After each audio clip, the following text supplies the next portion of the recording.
রামপালজি মহারাজ এমন একজন মহান সন্ত যিনি তার সদ্ভক্তি, তত্ত্বজ্ঞান, করুণা এবং সেবার মাধ্যমে সমাজে এক নতুন দৃষ্টান্ত স্থাপন করেছেন। সন্ত রামপালজি মহারাজের নেতৃত্বে তার সকল সতলোক আশ্রম থেকে সমাজ কল্যাণের অসাধারণ কাজ সমাজকে সোনালী ভবিষ্যতের এক নতুন আশা দেখিয়েছে। সন্ত রামপালজি মহারাজের কাছ থেকে নাম দীক্ষা গ্রহণের পর লক্ষ লক্ষ মানুষের ক্যান্সার, এইডস ইত্যাদির মতো দুরারোগ্য রোগ সেরে গেছে। সন্তজির জ্ঞানে অনুপ্রাণিত হয়ে তার অনুগামীরা লক্ষ লক্ষ ইউনিট রক্তদান করেছেন। সন্তজি লক্ষ লক্ষ বোন ও কন্যার যৌতুক মুক্ত বিবাহ করিয়েছেন। সন্তজি লক্ষ লক্ষ মানুষকে নেশা থেকে মুক্তি দিয়েছেন। কোটি কোটি ভেঙে যাওয়া পরিবার আবার জোড়া লেগেছে। সন্তজির আশ্রমে সমাগমের সময় বিনামূল্যে চক্ষু চিকিৎসা, দন্ত চিকিৎসা প্রদান করা হয়। সন্ত রামপালজি মহারাজ সময়ে সময়ে পরিবেশ রক্ষার উদ্দেশ্যে ব্যাপক পর্যায়ে বৃক্ষরোপণ করেন। সন্তজি অভাবীদের তাৎক্ষণিক ত্রাণ সরবরাহের জন্য অ্যাম্বুলেন্স পরিষেবা চালু করেছেন। সন্তজি তার অনুগামীদের দেহদানের জন্য অনুপ্রাণিত করেন, যাতে মানবতার সেবা এবং চিকিৎসা ক্ষেত্রে উন্নতি হতে পারে। সন্ত রামপালজি মহারাজের সকল আশ্রমে প্রতিটি সমাগমে বিনামূল্যে ভাণ্ডারার আয়োজন করা হয়, যেখানে প্রতিটি শ্রেণী, প্রতিটি জাতি এবং প্রতিটি ধর্মের মানুষ একসাথে বসে খাবার খায়।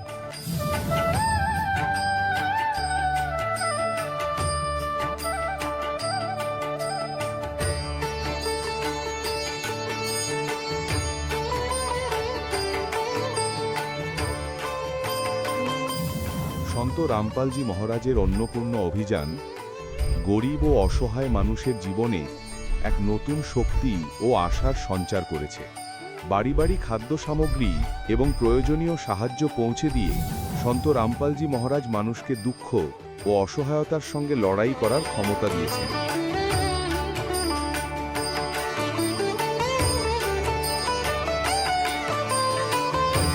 সন্ত রামপালজি মহারাজ কর্তৃক গরিব মানুষের জন্য বাড়ি বানানোর এই অসাধারণ কাজটি এক এমন দৃষ্টান্ত স্থাপন করছে, যা শতাব্দীর পর শতাব্দী ধরে সন্তজির উদারতা ও দয়ার প্রতীক হিসেবে পরিচিত হবে।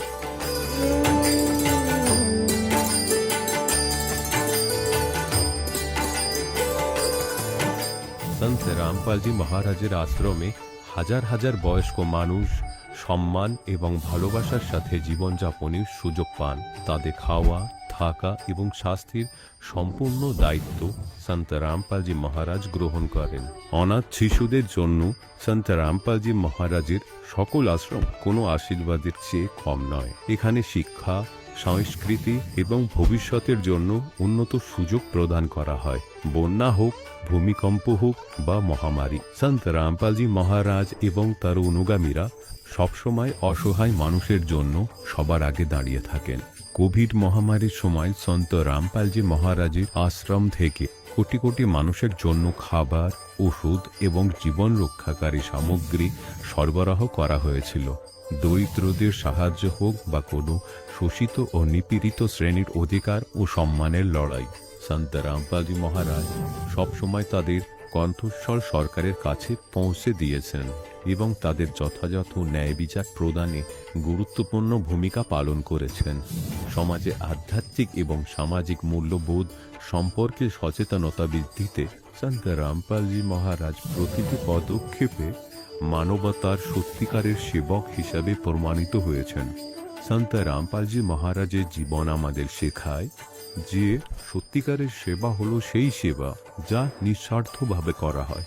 আসুন আমরা সেই মহান সেবার কাজে এই মহান সাধকের সাথে যুক্ত হই এবং সন্ত রামপালজি মহারাজের কাছ থেকে নাম দীক্ষা নিয়ে আমাদের জীবনকে ধন্য করি।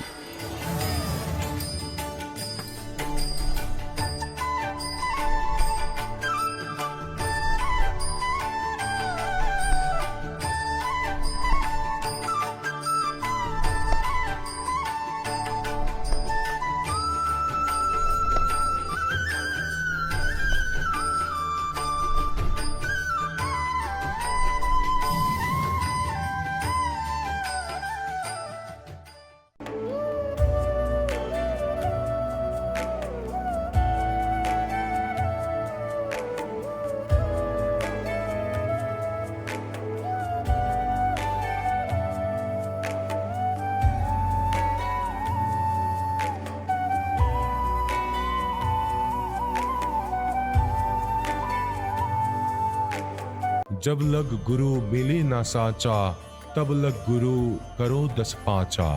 গুরু বদল করা সম্ভব কি? গুরু বদল করলে পাপ লাগে নাকি?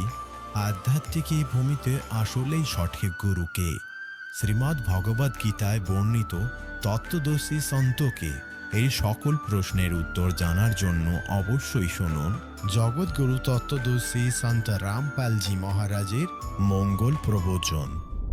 নমস্কার দর্শকগণ, আজ আমরা শুনব ধরম বাউরি নামের এক ভক্তের জীবনের গল্প, যেখানে তিনি নানা কষ্ট, দুর্ভোগ ও সংকটের মধ্য দিয়ে গিয়েছেন। দীর্ঘদিন বিভিন্ন দেব দেবতার পূজা ও উপবাস করেও কোনো ফল না পেয়ে তিনি আশাহত হয়ে পড়েছিলেন। কিন্তু সন্ত রামপালজি মহারাজের সৎসঙ্গে যোগ দেওয়ার পর তার জীবন বদলে যায়।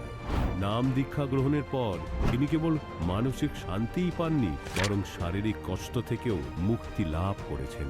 তার এই অনুপ্রেরণামূলক যাত্রা আমাদের দেখাবে কিভাবে প্রকৃত ভক্তি জীবনকে পরিবর্তন করতে পারে। আসুন তার কথা শুনি। নমস্কার স্যার। নমস্কার, আপনার নাম? আমার নাম ধরম বাউরি। স্যার আপনি কোথা থেকে এসেছেন? আমি জেলা বর্ধমান, কুলটি থানা, পোস্ট ডিসেরগড়, গ্রাম জোসাইডি। স্যার সন্ত রামপালজি মহারাজের কাছ থেকে নাম দীক্ষা নেওয়ার আগে আপনি কি কি ভক্তি সাধনা করতেন? সন্ত রামপালজির মহারাজের স্মরণের ভক্তি লিবার আগে আমি অনুকূল ঠাকুর যেটা বলে আমাদের, সেটা আগে গুরু স্মরণ করেছিলাম, কিন্তু দেখি কোনো লাভ পাওয়া যায়নি ওতে। ম্যাক্সিমাম আজ থেকে 20 বছর আগে। কারণ দেখি যে ধীরে ধীরে ওরাই ঠিক সুবিধা অসুবিধা পড়ে থাকে, তো এটা দেখি কোনো লাভ পাওয়া যাচ্ছে না, তো এটা ভক্তি করে কোনো লাভ নেই। এই জন্য আমি ভক্তি ছেড়ে দিলাম ওটা। ফির ধীরে ধীরে দেখি 20 বছর পর যে কোনো লাভে পাওয়া যাচ্ছে না।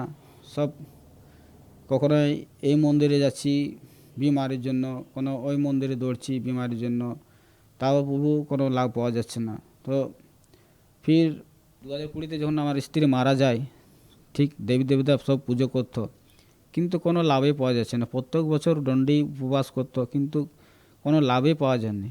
লাভ পাওয়া যায়নি, তাই দেখছি যে ভক্তি করছে তবু লাভ নেই। ঘরে অশান্তি, ঝুট ঝামেলা, সংসারে অশান্তি লেগে আছে, কিন্তু কোনো লাভে পাওয়া যাচ্ছে না। দেখি ফির যখন 2020 হয়, 20-তে দেখি আমার স্ত্রী মারা যায়। তাই দেখছি আমার স্ত্রী যেখানে এত ভক্তি করে উপবাস করে কোনো লাভে পাওয়ার জন্য জীবনটা নষ্ট হয়ে গেল, তাহলে এই পুজোতে মনে কিছু নেই। মনে একটা শঙ্কা হলো, যখন কোনো পাওয়া যাচ্ছে না, লাভই পাওয়া যাচ্ছে না, তো কি এই সংসারে কী দেবী দেবতা, কী এদের মানে কি লাভ? এর মধ্যে কোনো লাভই নেই। দেখি লাভ যখন নেই, ফির দিনের বউ স্ত্রী মারার পর এত যেদিন যেদিন শ্মশান নিয়ে যাচ্ছি, সেই দিন নিয়ে যাওয়ার পরে দেখি বউ তো স্ত্রী তো ওকেতে শ্মশানে দিলাম, শ্মশানে নিজে জ্বালালাম। জ্বালার পর এক ভগত ভাই এসে বললে, ভাই কি করবি, এবার জিন্দিগিটা তো নষ্ট করিস না, যা হবার হয়ে গেছে। আমি কেন দাদা? বলছি হ্যাঁ, এই তো দেখছিস সব তো দেবী দেবতা পূজা করে কী লাভ। আমি সে তো ভাই ঠিকই বলছিস। প্রথম তো বলে আমি কোনো কথার ভাবি চিন্তা করিনি, আমি দেখা যাবে কি হবে। ফির আরও দিন ডাকে আমায়, ভাই বাড়িতে আয়। ভাই বাড়িতে কি আছে, আয় না একটা জিনিস দেখাবো। এইভাবে গেলাম, ঠিক আছে। গিয়ে দেখি আমাকে একটা এই সন্ত রামপালজির সৎসঙ্গ চলছে। বলছে দেখ এই সৎসঙ্গটা দেখ, তারপর বুঝতে পারবি। দাদা কি আছে এতে? আমার তো কিছু তো নেই, আমার তো সব কিছু নষ্ট হয়ে গেল, আর কি আমার আছে? বলছে এবারে কী করবি? কী করবো, দিনে রাতে নেশা করবো আর বিন্দাস থাকবো, এটাই আগে যেটা জগতে করে সেটাই করতাম। কন্টিনিউ 3 মাস করে গেছি একই রকম। নেশা তো নেশা লাগেনি, কারণ এই জন্যে চিন্তা আছে তো নেশা লাগবে কোথা থেকে। ফির ভাই বলে সৎসঙ্গ দেখ, সৎসঙ্গ দেখলে সব কিছু সমাধান পাওয়া যাবে। আমরা হ্যাঁ এখানে সব কিছু সমাধান পাওয়া যায়। বলছে হ্যাঁ এখানে সব কিছু সমাধান আছে, আর তাহলে দেখতে তো হবে নিশ্চয়ই। ফির প্রথম সৎসঙ্গ দেখি, যখন 2 দিন সৎসঙ্গ দেখার পর আমার মাথা দিয়ে পার হয়ে যায়, বুঝতে পারি না। ফির ভাই বলে সৎসঙ্গ বুঝতে পারছি না, ঠিক আছে তুই তো পড়তে জানিস? আমরা হ্যাঁ পড়তে জানি আমি। তো এক কাজ কর, এই বইটা নে। আর বইটা কী আছে এই বইটাই? বলছি পড় না, পড়লে বুঝতে পারবি। বইটা নিলাম, জ্ঞান গঙ্গা। প্রথমবারে পড়ি তো দেখছি বহুত কিছু লেখা আছে, যেটা চোখও কোনোদিন আমরা দেখিনি, প্লাস ভাবতেও পারিনি। আমাদের পড়াশোনা স্কুলেও হয়েছে, স্কুলও করেছি, স্কুলেও বলেনি, মাস্টারও বলেনি, মা বাবা বলেনি। যে সকল জিনিস সত্যি। তো প্রথমত পড়ি, মাথা দিয়ে পার হয়ে যায়, বুঝতে পারি না। ফির পড়ি, প্রথম দিনে পড়ি 15 দিন, বুঝতে পারি না। পড়তাম, ঘুমিয়ে যেতাম, পড়তাম, ঘুমিয়ে যেতাম। বলে ভাই এতে কী আছে? ভাইকে জিজ্ঞাসা করলাম, ভাই কী আছে এতে, যে বই পড়লে ঘুম আসে? বলছে আরে ওটাই তো, যত ভিতরে ময়লা সব পরিষ্কার হচ্ছে। বলে তাই নাকি? বলছে হ্যাঁ। তো এক কাজ কর, তুই আর পড়। ফির 5 দিন পড়ি, 5 দিনে কিছু বুঝতে পারলাম যে কিছু তো ভাই এতে আছে। তাছাড়া এইভাবে এত বই পড়ি, এত পেপারও পড়ি, কিন্তু কোনো এরভাবে এরকম হয় না। তাহলে দেখি, তারপর দেখি যাদের ইন্টারভিউ যাদের দেওয়া আছে বইয়ে, যে সত্যি এই ঘটনাগুলো সত্যি, জিজ্ঞেস করি যে হ্যাঁ সত্যি। তারপরে ফির বইটা 5 দিন পড়ে বুঝতে পারিনি, ফির পড়লাম 3 দিন। 3 দিনে পড়ে আমি বলি এত সকল এখানে যে আছে, এই পড়ে আর তো আমি চোখ যখন খুলেছি আর আমি তো অন্ধকারে যাব না। ভাই আমি নাম দীক্ষা নিব সন্ত রামপালজি গুরুর কাছে, আমি নাম দীক্ষা নেব। ভাই আমাকে নাম দীক্ষা দাও, কেন আমি জীবনটা আর নষ্ট করব না। যা কিছু হয়ে গেছে হয়ে গেছে, আর আমি বুঝতে পারছি যে আমার জীবনে এটাই অন্ত ছিল, আর এই অন্তকে আমি শেষ করব না। এখান থেকে জীবন আমি পুনরায় নতুন করে গড়তে চাই। কেন যা কিছু দেখলাম পড়ে, সৎসঙ্গ দেখলাম, বুঝতে পারছি যে এখানে বিমারি মুক্ত মোক্ষ পাওয়া যায়। এইখান ছাড়া আর কোথাও দেবী দেবতা করির কোনো লাভ নেই। এই আসল ভগবান, এই ধরতিতে এসছে এই আসল ভগবান। এই ভগবানকে আমি ছাড়তে চাই না। কেন চোখ খুলিয়েছে, চোখ আর আমি আলোতে থেকে আর অন্ধকার আমি যেতে চাই না। এক অন্ধকার থেকে আমি আলোতে আসতে চাই। ভাই আমাকে বাঁচা, আমাকে কোনো রকম নাম দীক্ষা দেওয়ার জন্য। আমি এত উত্তেজিত হয়ে আছি যে আমি নাম দীক্ষা ছাড়া আমি কোনো আর চিনি না। রাত দিন বলি যে আমি যতক্ষণ না নাম দীক্ষা নিই ততক্ষণ আমি শান্তি আমার হবে না। ফির নাম দীক্ষা নিলাম। স্যার আপনি বললেন আপনি সন্ত রামপালজি মহারাজের কাছ থেকে নাম দীক্ষা নেওয়ার আগে আপনার জীবনে কষ্টের পাহাড় ছিল, তারপরে সন্ত রামপালজি মহারাজের কাছ থেকে নাম দীক্ষা নিলেন। নাম দীক্ষা নেওয়ার পর আপনার কিছু লাভ হয়েছে? হ্যাঁ লাভ হয়েছে। লাভ প্রথমত আমার অ্যাপেন্ডিক্স মতন ব্যথা উঠে। ফির আমি মনে করলাম যে অ্যাপেন্ডিক্স ছাড়া আর কিছু নেই।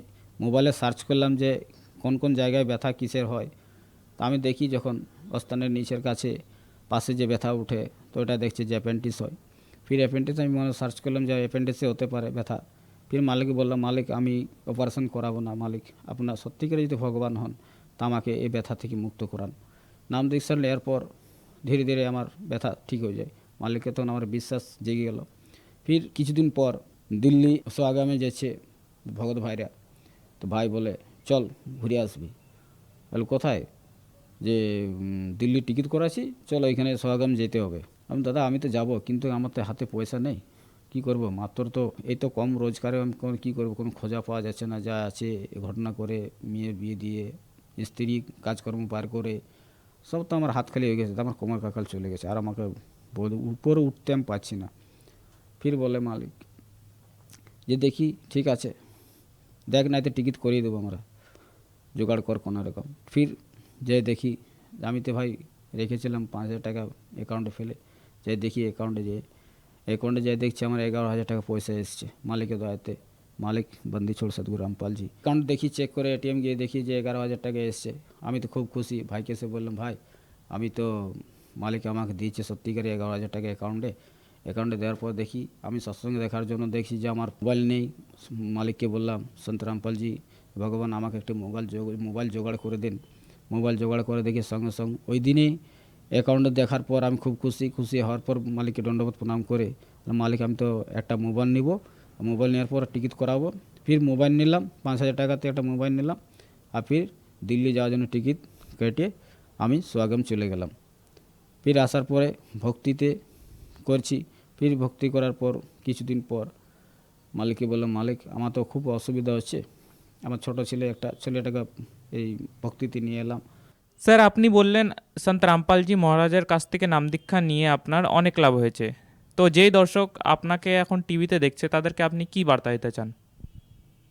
যারা ভগত ভাইরা আজ এই টিভিতে আমায় দেখছে তাদেরকে আমি একটাই অনুরোধ করছি যে ভাই, জগৎ ভাই বোনরা, দিদিরা, মারা, আপনারা এই ভক্তিতে আসুন। সব জিনিসের মুক্তিমোক্ষ এখানে সমাধান আছে, মুক্তিমোক্ষ পাওয়া যায়। এটাই সব কিছু মুক্তিমোক্ষের রাস্তা।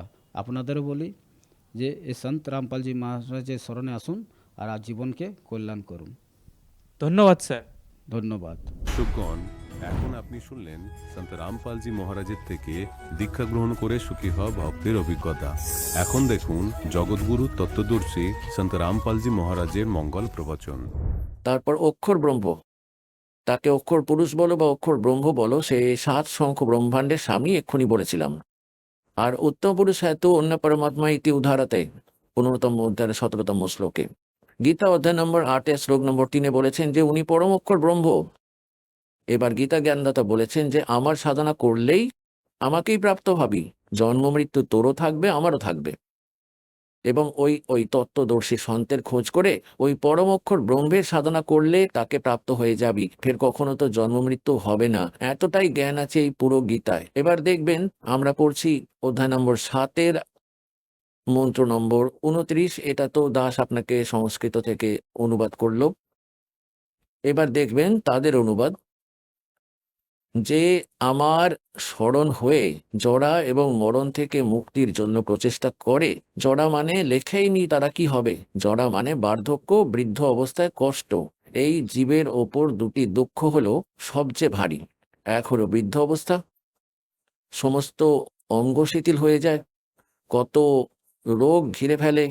আর তারপর মৃত্যু, দেখো কত সুন্দর ছেলে আছে, মেয়ে আছে, কারোর বাড়ি আছে, কুঠি আছে, আর মন কত ভরে থাকে, 1 মিনিটে মৃত্যু হয়ে যায়, ছাই হয়ে গেল এই জীবন।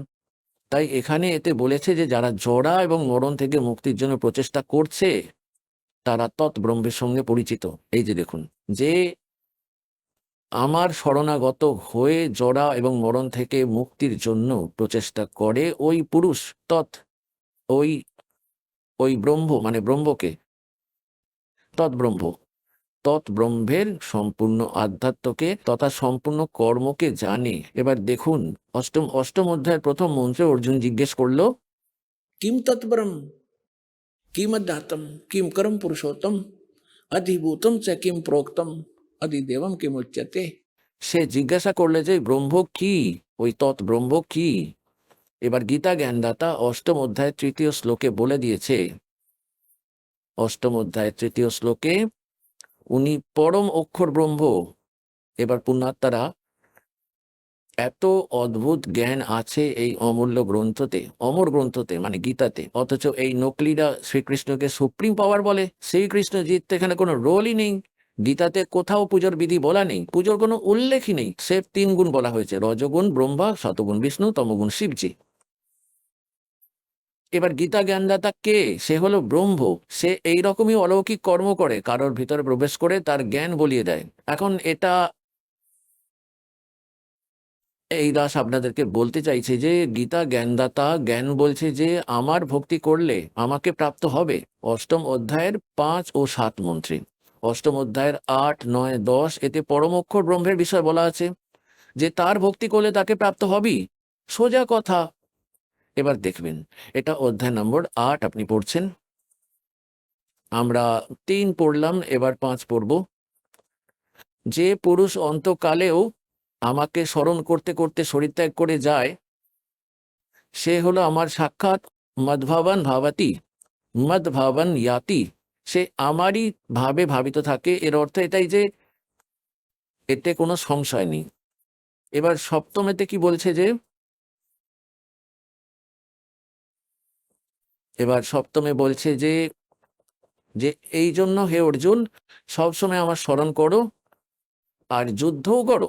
ওহো, আমার মধ্যে অর্পণ করা মন বুদ্ধি দ্বারা যুক্ত হয়ে নিঃসন্দেহে আমাকেই প্রাপ্ত হবে। এবার দেখুন গীতা জ্ঞানদাতা বলছে যে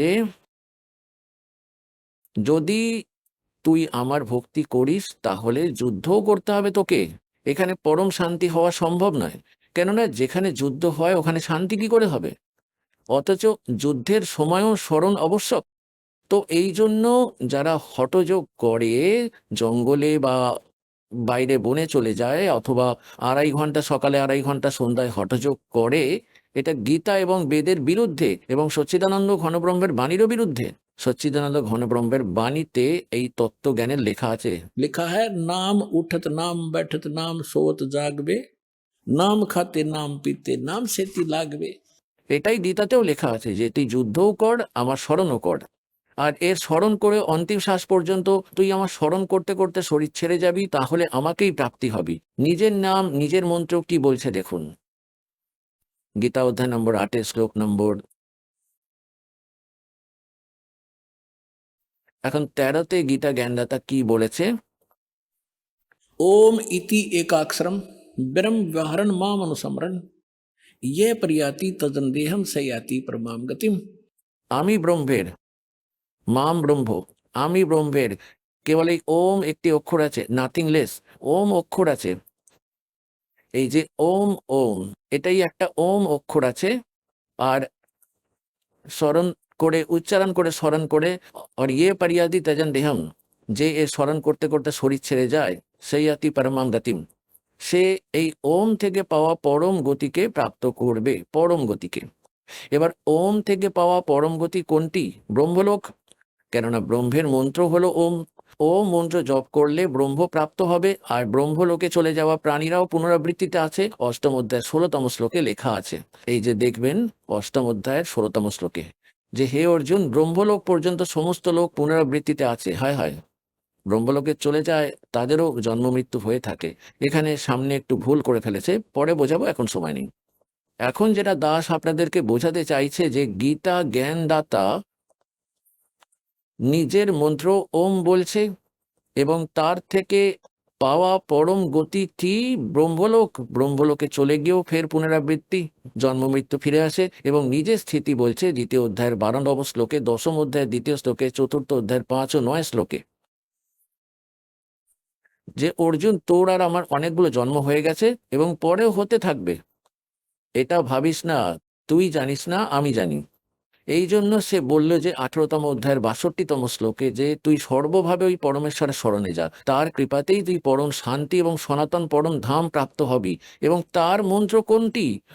ওই ওই পরমাত্মার ভক্তির পরম অক্ষর ব্রহ্মের সাধনা করার ওম তৎসৎ। 17তম অধ্যায় 23তম শ্লোকে আবারও আসবো। এই হলো 17তম অধ্যায় শ্রীমদ্ ভগবদ গীতা। আর এটা 17তম অধ্যায়ের 23তম, 17-23তম শ্লোক। ओम तत्सत इति निर्देश ब्रह्मण त्रिविध समर्थ ब्राह्मणा तेन वेदा च यगा विहिता पुरा।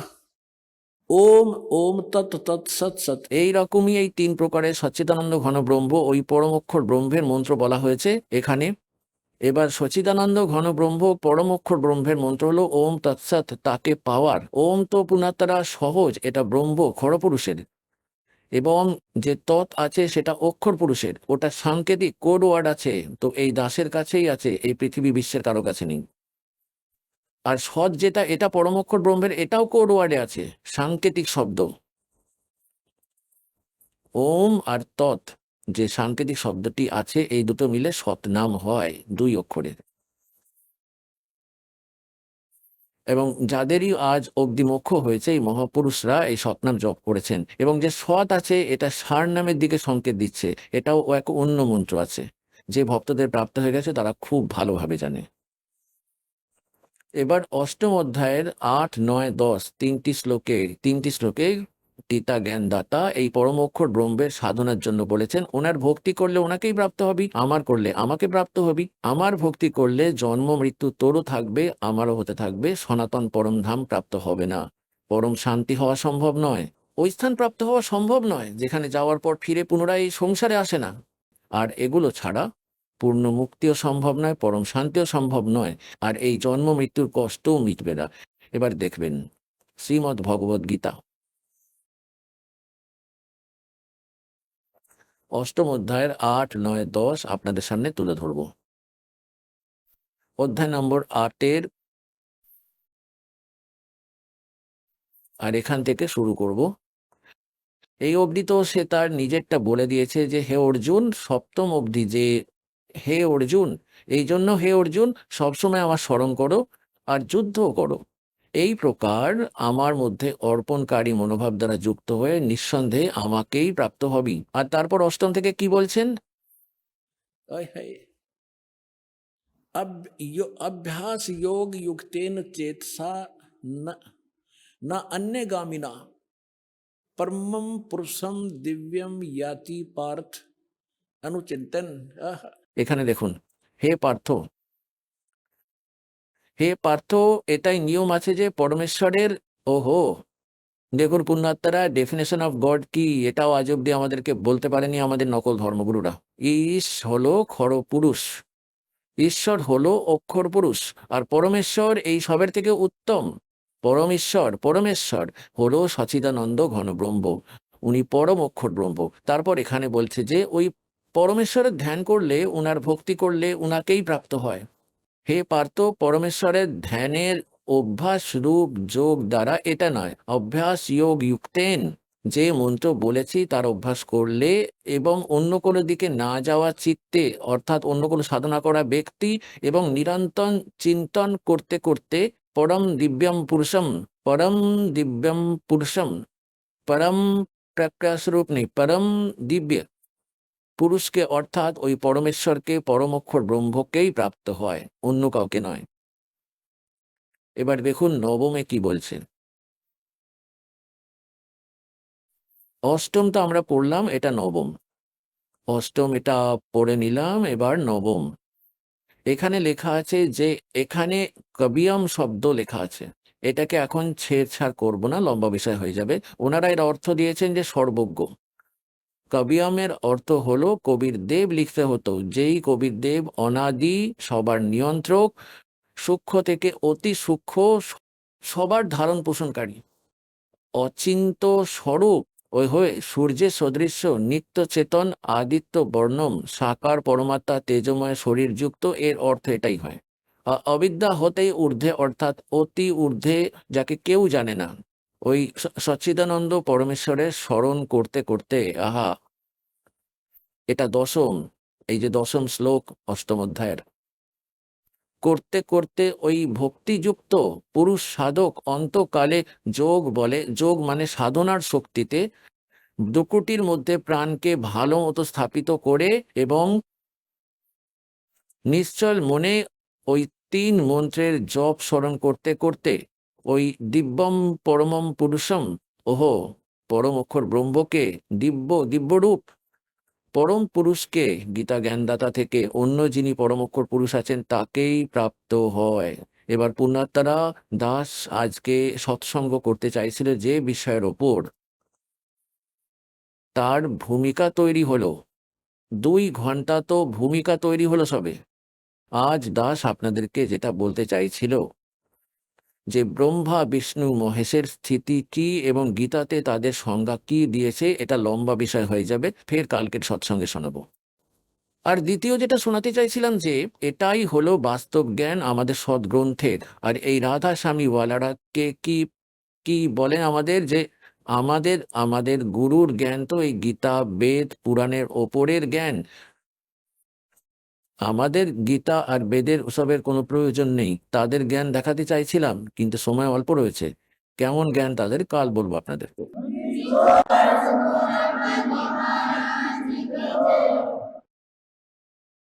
পরমপিতা পরমাত্মা পূর্ণ ব্রহ্ম সর্বসৃষ্টির রচয়িতা কবির পরমেশ্বরজির অসীম কৃপায় আপনারা সকল পুণ্য আত্মারা পরমেশ্বরের মহিমা শোনার জন্য উপস্থিত হয়েছেন। সৎসঙ্গে আসলে প্রাণীর জ্ঞান হয়, এই জীব জানতে পারে যে তুই কে, আপনার মানব শরীর কি উদ্দেশ্যে প্রাপ্ত হয়েছে, আপনি কি করছেন আর আপনাকে কি করা উচিত ছিল। যতক্ষণ সৎসঙ্গে প্রাণী না আসবে, যথার্থ জ্ঞান শোনার সুযোগ তার হবে না, ততক্ষণ সে তার দৈনিক ক্রিয়াগুলিকে শ্রেষ্ঠ মনে করে করতে থাকবে। তা সে কেউ চুরি করছে, অথবা কেউ ঘুষ নিচ্ছে, কেউ উল্টো পাল্টা করে নিজের রুচি রুটি চালাচ্ছে, কিংবা কেউ কসাইয়ের কাজ করছে, তাতে তার কোনো অবজেকশন মনে হয় না। আর যখন ওই প্রাণী সৎসঙ্গ শোনে, পরমাত্মার বিধানের সঙ্গে পরিচিত হয়, তারপর সে জানতে পারে যে আমি যেটা করছি এটা খুবই ভুল হচ্ছে, এবং জ্ঞান থেকে তারপর ভয় উৎপন্ন হয়। ভয় হলো প্রাণীর পাপ কর্ম করা থেকে বেঁচে যায়। এই জন্য পরমেশ্বর বলেন, सतगुरु के दरबार में जाइयो बारंबार, बोली वस्तु लखा देवे, सतगुरु है दातार। मात पिता मिल जावेंगे, लख 84 माही। सतगुरु सेवा और बंदगी, ये बहुर मिलन की नाही। मानुष जन्म पाके जो नहीं रटे हरि नाम, जैसे कुआ जल बिना बनवायो क्या काम। राम रटत कोढ़ी भलो, चू चू पड़े जो चाम। वो सुंदर शरीर किस काम का, जा मुख नाही नाम। राम रटत दारिद्र भलो, टूटी घर की छान। वो सुंदर महल किस काम के, जहाँ भक्ति नहीं भगवान। कबीर सब जग निर्धना, धनवंता ना कोय। धनवंता सो जानियो, जिस पे राम नाम धन होवे। पृथ्वीपति चकवे गए, जिनके चक्र चलंत। रावण सरीखे कौन गिने, ऐसे गए अनंत। सर्व सोने की लंका थी, वो रावण से रणधीरम।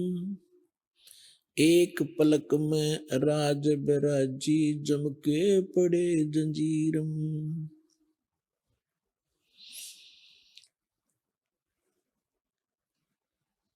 जिन हर की चोरी करी, और गए राम गुण बोल। ते बिदना बागुल किए, रहे उड़द मुख झूल। राम रटत कन्यावली, साकट बलो न पूत। छेरी के गल में गलथना, जिसमें दूध ना मूत। कबीर जिव्या तो वाए बली, जो रटे हरि नाम। नहीं तो काट के फेंक दियो हो, ये मुख में बलो न चाम। উন্নতরা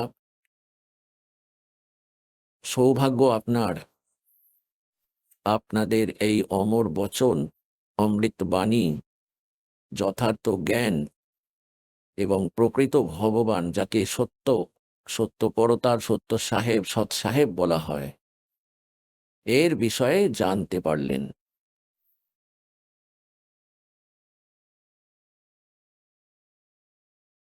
এখন আপনার এই সৎসং শোনার আগে যে জ্ঞান প্রাপ্ত ছিল, তাকেই সত্য বিশ্বাস করতেন, এবং যে ক্রিয়া আপনি করেছিলেন তাকেই মনুষ্য জীবনের মূল কর্তব্য মনে করেই আপনি করে আসছিলেন। যে সময় আপনার এই জ্ঞান হবে, ওই সময় আপনি জানতে পারবেন যে আমাদের কি করা উচিত ছিল আর কি করেছি আমরা।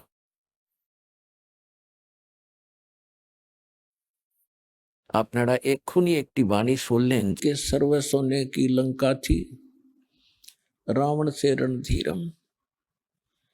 एक पलक में राज बिराजी जम के पड़े जंजीरम, मन तो सुख के सागर बसरे, भाई और ना ऐसा यसरे।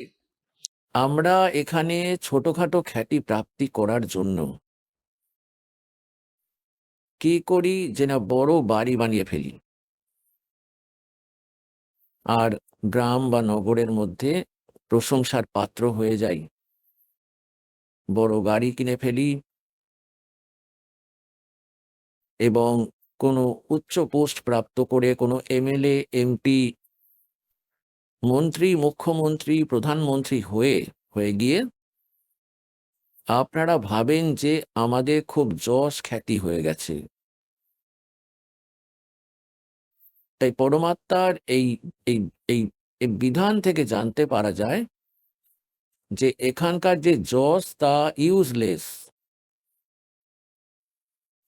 এটা খোকলা। এবার ধরুন কেউ একজন ভালো রাজনেতা বা কেউ এমনি সোশ্যাল ওয়ার্কার, হয়তো কেউ ভালো কাজ করে বা কেউ ভালো কোনো সৎ ব্যক্তি আছে এবং তার কাজে খুশি হয়ে সবাই তার প্রশংসা করে। আর যদি সে পরমাত্মার ভক্তি করছে না বা যথার্থ সাধনা করছে না, তাহলে নিজের পূর্বজন্মের ওই পুণ্যটাকেই সে ইউজ করছে, প্রয়োগ করছে, এবং ভবিষ্যতের জন্য তার কিছুই প্রাপ্ত হচ্ছে না। তার মৃত্যুর পর কি করে যে তার একটা স্মারক তৈরি করে, তার একটা স্ট্যাচু বানিয়ে দেয়, ছবি বাঁধিয়ে দেয়।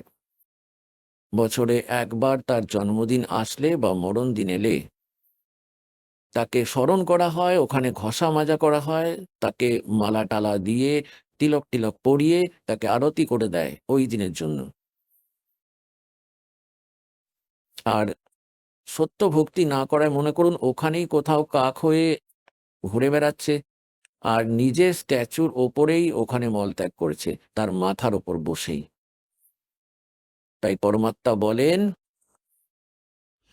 मन तो सुख के सागर बसरे, भाई और न ऐसा यसरे।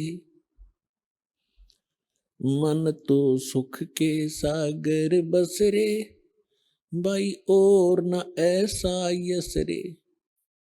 এমন কোনো আর খ্যাতি নেই যদি তুই সতলোকে চলে যাস, যেখানে কোনো দুঃখ নেই, কোনো রকম কোনো মৃত্যু নেই, বৃদ্ধ অবস্থা নেই, কোনো জিনিসের অভাব নেই, তখন তোর খ্যাতি হবে। এখানে আপনার কোনো খ্যাতি নেই। কি বলছেন? क्या मांगू कुछ थिर न रहाई, देखत नैन चला जग जाई। एक लख पूत सवा लख नाती, उस रावण के दीवान बाती। পরমাত্মা বলেন যে আপনারা অজ্ঞ, আধ্যাত্মিক জ্ঞানহীন। এই জন্য সংসারের ব্যবস্থাপনা ও বস্তুগুলিকেই আপনারা সন্তদের কাছে চাওয়ার জন্য আসতে থাকেন, অথবা মন্দিরে বা অন্য জায়গায়, পাহাড়ে, যেখানেই আপনি যান একটাই উদ্দেশ্য নিয়ে যান। পরমাত্মা বলেন, নিঃসন্তান সন্তানেরই ডিমান্ড করে, নির্ধন ধনেরই ইচ্ছা রাখে, আর অন্ধ কেবল চোখ চায়, রোগী আরোগ্য চায়। এছাড়া দু একজন ভক্ত এমন আছে যারা কেবল পরমাত্মাকেই চায়। তাই যারা কেবল পরমাত্মাকেই চায়, সেই চাওয়া আপনাদের শ্রেষ্ঠ।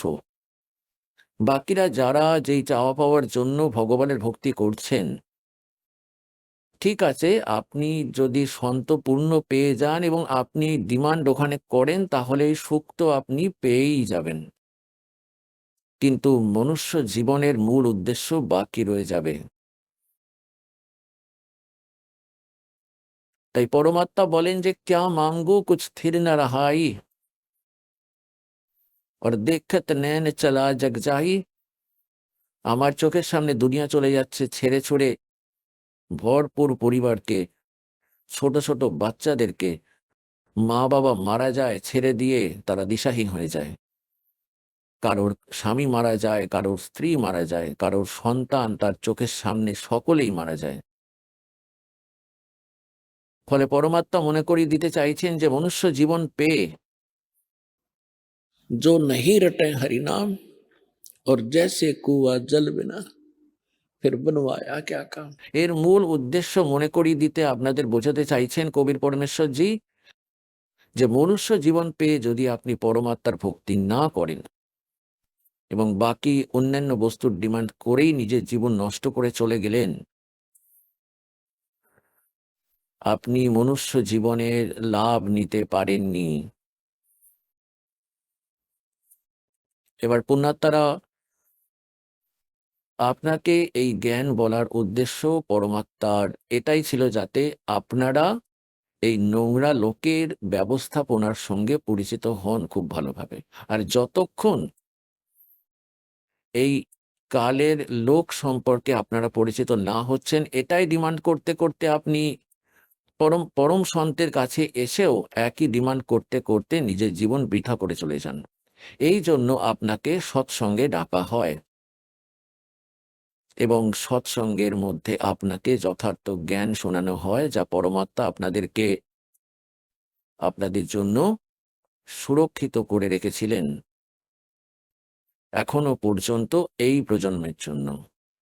দাসের উদ্দেশ্য এটা নয় যে আপনারা দুঃখী হন, ওই দুঃখী আগে এটাই চায় যে আমার সংকট নিবারণ হোক। দাস বলতে চাইছে যে এর পাশাপাশি পরমাত্মার প্রতি ইচ্ছাও আপনার মধ্যে প্রবল হোক। তাছাড়া ওই সুখ তো আপনার অবশ্যই মিলবে, সে তো মিলবেই মিলবে, কিন্তু কেবল ওটাকেই উদ্দেশ্য করে সাধনা করা তাকে বৃথা বলছেন। इच्छा रूपी भक्ति कराही, वो सुख सागर जाते नाही। কেবল এখানকার সাংসারিক সুখের প্রতি ইচ্ছা রেখে যারা সাধনা করে তারা মোক্ষ প্রাপ্তি করতে পারবে না। যে সাধনা পরমেশ্বরের এসে বলছেন এবং দাস আপনাদেরকে প্রদান করছে, এতে আপনাদেরকে চাওয়ারও কোনো প্রয়োজন পড়বে না। ঠিক আছে, দুঃখী ব্যক্তি প্রার্থনা তো করতেই থাকবে যতক্ষণ তার ওই দুঃখ, ওই পায়ে ফোটা কাঁটা, কর্মরূপী কাঁটা না বেরিয়ে যাচ্ছে। কিন্তু আমরা যে আপনাকে সাধনা দিই, এই দাস যা বলে পরমাত্মার দেয়া জ্ঞান, এই সাধনার দ্বারা আপনার অটোমেটিক্যালি সমস্ত সুখ মিলবে যদি আপনি নিয়মে থেকে এই সাধনাকেই অন্তিম নিঃশ্বাস পর্যন্ত করতে থাকেন। राम नाम रटते रहो,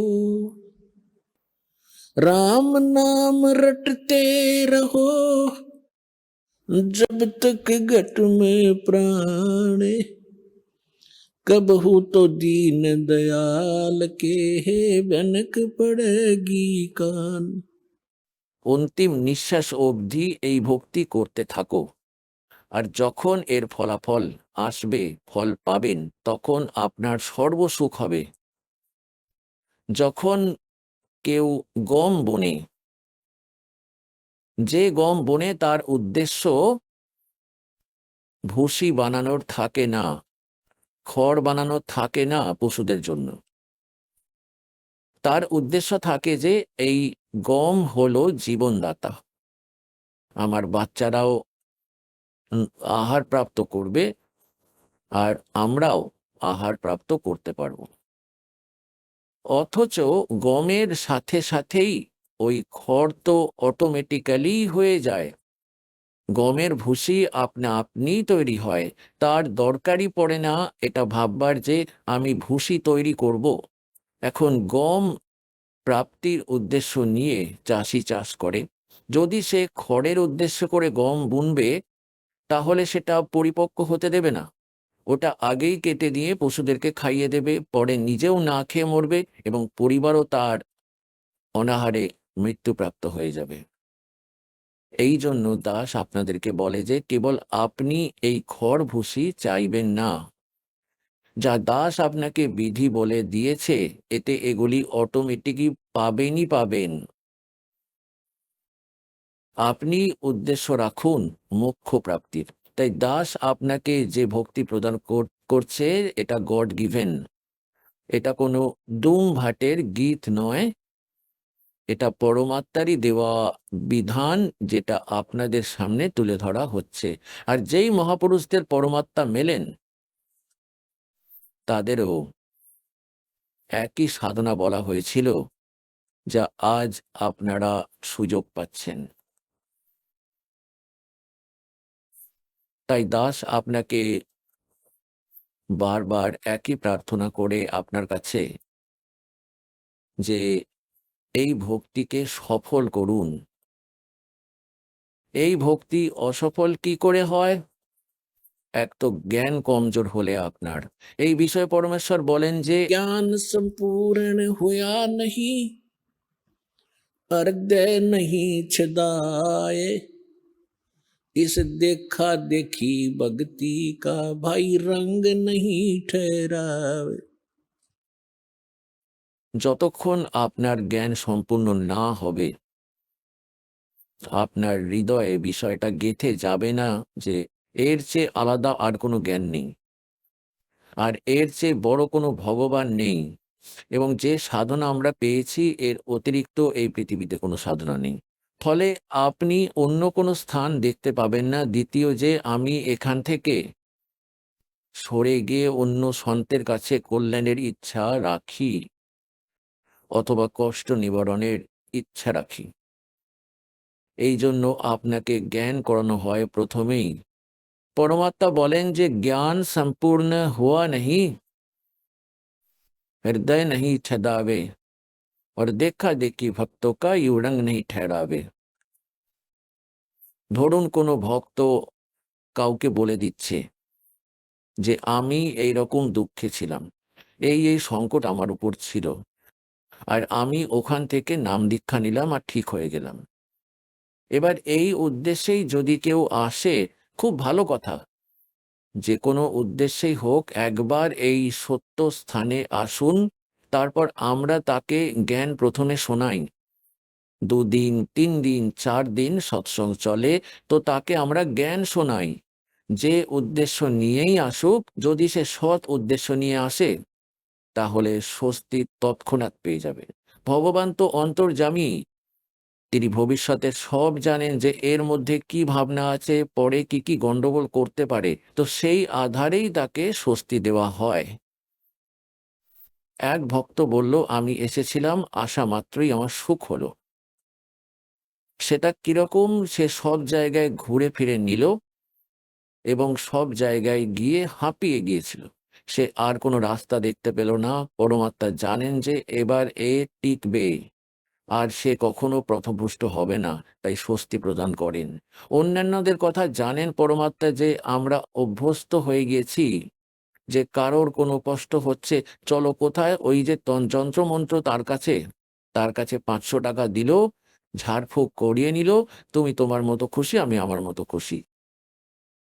কিছু 2-1 জনের এরকম অভ্যেস আছে, যেসব এখানে চলবে না।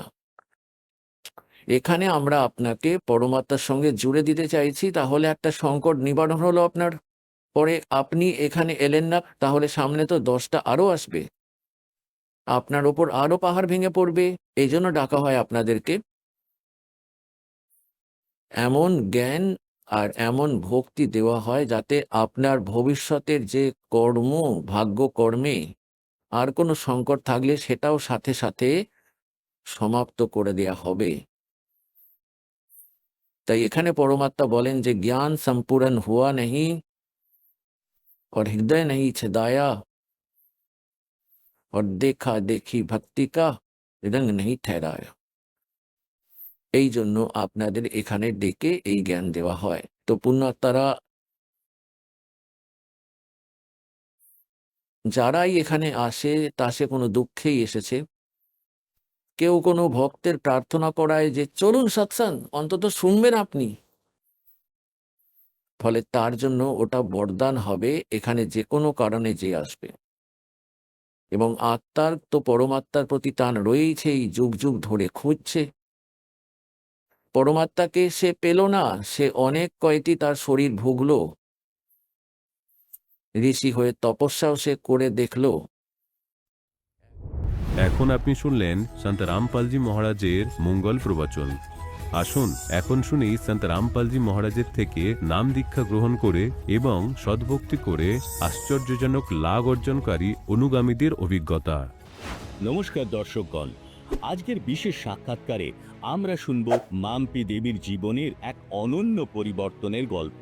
পশ্চিমবঙ্গের উত্তর দিনাজপুরের ইসলামপুর থেকে আসা মাম্পি দেবী আগে দীর্ঘ 12 বছর প্রেম রাওয়াতজি মহারাজের অনুসারী ছিলেন, কিন্তু পরে তিনি সন্ত রামপালজি মহারাজের জ্ঞান ও উপদেশ গ্রহণ করে তার শিষ্য হন।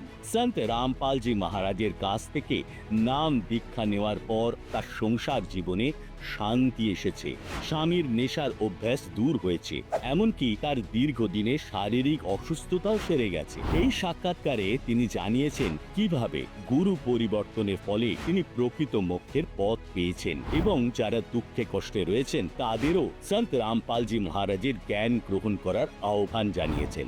আসুন তার অনুপ্রেরণামূলক অভিজ্ঞতা শুনি। নমস্কার, নমস্কার, আপনার নাম কি? আমার নাম মাম্পি সরকার। মাম্পি দেবী, আপনি কোথা থেকে এসেছেন? আমি ইসলামপুর, ওয়েস্ট বেঙ্গল, উত্তর দিনাজপুর থেকে এসেছি। সন্ত রামপালজি মহারাজের কাছ থেকে নাম দীক্ষা আপনি কবে নিয়েছেন? আমি সন্ত রামপালজি মহারাজের কাছে নাম দীক্ষা নিয়েছি অক্টোবর মাসের 29 তারিখে আর 2018-তে। মাম্পি দেবী, সন্ত রামপালজি মহারাজের কাছ থেকে নাম দীক্ষা নেওয়ার আগে আপনি কি কোনো গুরু ধারণও করেছিলেন? হ্যাঁ স্যার, আমি গুরু ধারণ করেছিলাম। প্রেম রাওয়াতজি মহারাজজিকে আমি গুরু ধারণ করেছিলাম। যেরকম আমি সনাতন ধর্মে শুনেছিলাম যে গুরু ধারণ করলে গীতাতে বলা আছে যে গুরু ধারণ করতে লাগে, আর গুরু ধারণ করলে মোক্ষ প্রাপ্তি হয়। সেই জন্য আমি গুরু ধারণ করেছিলাম। মাম্পি দেবী, আপনি বললেন আপনি প্রেম রাওয়াতজির 12 বছর ধরে ভক্তি সাধনা করেছেন, ওনার দেখানো ধ্যান করেছেন। তাহলে কি এমন ঘটলো আপনার জীবনে যে প্রেম রাওয়াতজিকে ছেড়ে আপনি সন্ত রামপালজি মহারাজকে নিজের গুরু ধারণ করলেন? দেখুন স্যার, সন্ত রামপালজি মহারাজজি স্মরণে আসার কারণ যে আমি আগে প্রেম রাওয়াতজির ভক্তি সাধনা করতাম 12 বছর, যার জন্য আমার কোনো সেরকম কিছু যে ভক্তিবিধি উনি দিতেন তাতে আমি কোনো মোক্ষ মার্গ পাইনি, যার কারণে বাড়িতে অনেক অশান্তি ছিল। আর এমনকি আমার ভগতজি, আমার হাজব্যান্ড, যিনি অনেক নেশা করতো, এমনকি সমস্ত নেশাই উনি করতো, তার নেশা কোনো রকম করে কোনোভাবে ছাড়ছিলেন না। একদিন এসে আমার হাজব্যান্ড আমাকে বলে যে তিনি আজকের পর থেকে কোনো নেশা করবেন না এবং নেশা ছুবেন না, এবং যারা করে তাদেরও কেউ কোনো সহযোগিতা করবে না। তো সেটা শুনে আমি অনেক আশ্চর্য হয়ে যাই। আর তার কাছে আমি বলি যে এটা কিভাবে সম্ভব। তো তিনি বলেন সে কোনো এক সন্ত রামপালজি মহারাজের খোঁজ পেয়েছে, কোনো এক সন্তের খোঁজ পেয়েছে যার শরণে গেলে কোনো দিনও নেশা করে না।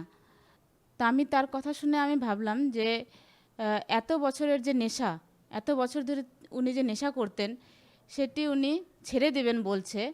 আর যখন উনি নাম দীক্ষা নিয়ে আসেন সেটা আমি শুনে বা দেখে আমি আশ্চর্য হয়ে যাই যে হচ্ছে সন্ত রামপালজি মহারাজজি হয়তো পূর্ণ সন্ত, যার শরণে আসলে তার শিষ্যরা কোনো নেশা করেন না। এই আশ্চর্য চমৎকার দেখে আমি সন্ত রামপালজি মহারাজজির নাম দীক্ষা নিয়েছি এবং জ্ঞান বুঝে আমি ভক্তি করছি। সন্ত রামপালজি মহারাজজির শরণে এসে আমার অনেক লাভ হয়েছে। যেমন আগে আমার ভূত প্রেতের বাধা ছিল। আমি শুনেছিলাম যে আমার বাড়িতে নাকি কেউ ফাঁসি দিয়ে মারা গেছে। তো আমার সেরকম কোনো কিছু আভাস হয়নি কোনো দিনও সন্ত রামপালজি মহারাজজি শরণে আসার পরে। আর এবং আমি যখন আমার মেয়েকে টিউশনি ছাড়তে যেতাম তখন আমি ভাবতাম, তখন আমি দেখতাম যে আমার পেছনে কেউ আছে, এরকম আমার অনুভব হতো। আর আমি যখন হাঁটতাম তখন আমি আমার মেয়ে আর আমি দুজন ছিলাম, কিন্তু আমি 3টা ছায়া দেখতে পেতাম। সন্ত রামপালজি মহারাজজি দয়াতে আমার এই ভূত প্রেতের যে বাধা ছিল সেটা আমার শেষ হয়ে গেছে। এবং আরও লাভ পেয়েছি আমি, যেমন কি আমার হাজব্যান্ড অনেক নেশা করতো, সেই নেশার কারণে আমার সংসারে অনেক অশান্তি ছিল, আর এর পিছনে অনেক টাকাও খরচা হতো। আর সন্ত রামপালজি মহারাজজি স্মরণে আসার পরে আমার হাজব্যান্ড আর কোনো নেশা করছে না, আর সংসারে আমার এখন শান্তিও আছে। আর যে অর্থ উনি নষ্ট করতো সেই অর্থ এখন আমার নষ্ট হয় না, সেটা থাকে, সঞ্চয় হয়। আর আমার অনেক গ্যাসের প্রবলেম ছিল, আমি 20 বছর ধরে গ্যাসের প্রবলেমে আমি ভুগছিলাম।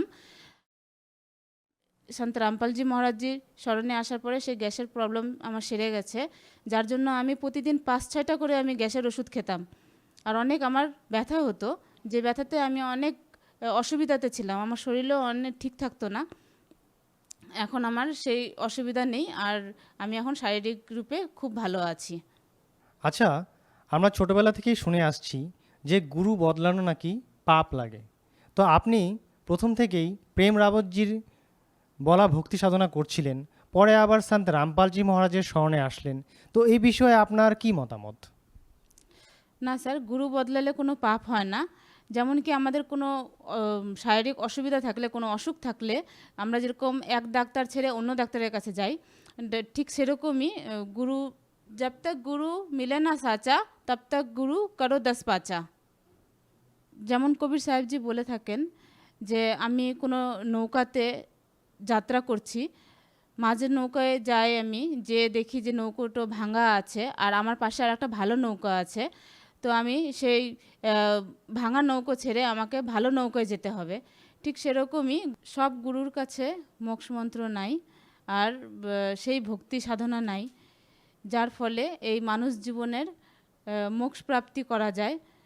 তাই আমি সন্ত রামপালজি মহারাজের স্মরণে এসেছি। মাম্পি দেবী, সন্ত রামপালজি মহারাজের কাছ থেকে নাম দীক্ষা নেওয়ার পর আপনার অনেকও লাভ হয়েছে, তাহলে টিভিতে যে সকল দর্শক আজ আপনাকে দেখছেন তাদেরকে আপনি কি বলতে চান?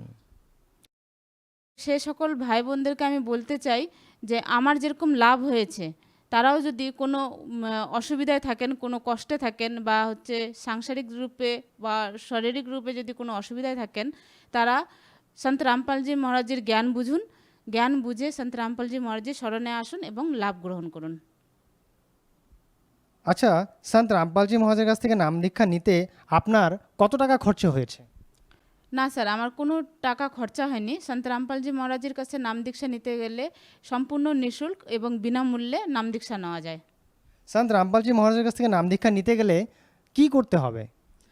আপনি যদি সন্ত রামপালজি মহারাজের কাছে নাম দীক্ষা নিতে চান, তাহলে বিভিন্ন রকম প্ল্যাটফর্মে, সোশ্যাল মিডিয়া প্ল্যাটফর্মে সন্ত রামপালজি মহারাজের সৎসঙ্গ চলে, আর ইউটিউবে সৎসঙ্গ চলে, এবং আধ্যাত্মিক চ্যানেল আছে, সাধনা চ্যানেল। সাধনা চ্যানেলে সন্ধ্যে 7:30 থেকে 8:30 পর্যন্ত সৎসঙ্গ চলে। সেখানে সৎসঙ্গ চলাকালীন নিচে নাম্বার থাকে, নিচে ওই নাম্বারে কন্ট্যাক্ট করে আপনি যোগাযোগ করে নাম দীক্ষা নিতে পারেন।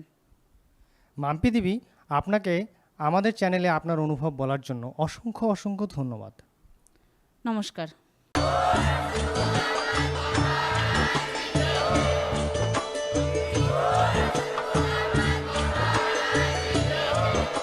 আপনারা শুনছিলেন জগৎগুরু তত্ত্বদর্শী সন্ত রামপালজি মহারাজের মঙ্গলময় প্রবচন।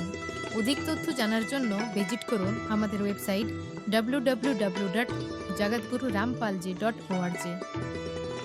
সন্ত রামপালজি মহারাজের শুভাশীর্বাদে সম্পূর্ণ বিশ্বে 500-এরও অধিক নাম দীক্ষা কেন্দ্র আছে, যেখানে সন্ত রামপালজি মহারাজের দ্বারা অনলাইনে সম্পূর্ণ বিনামূল্যে নাম দীক্ষা দেওয়া হচ্ছে।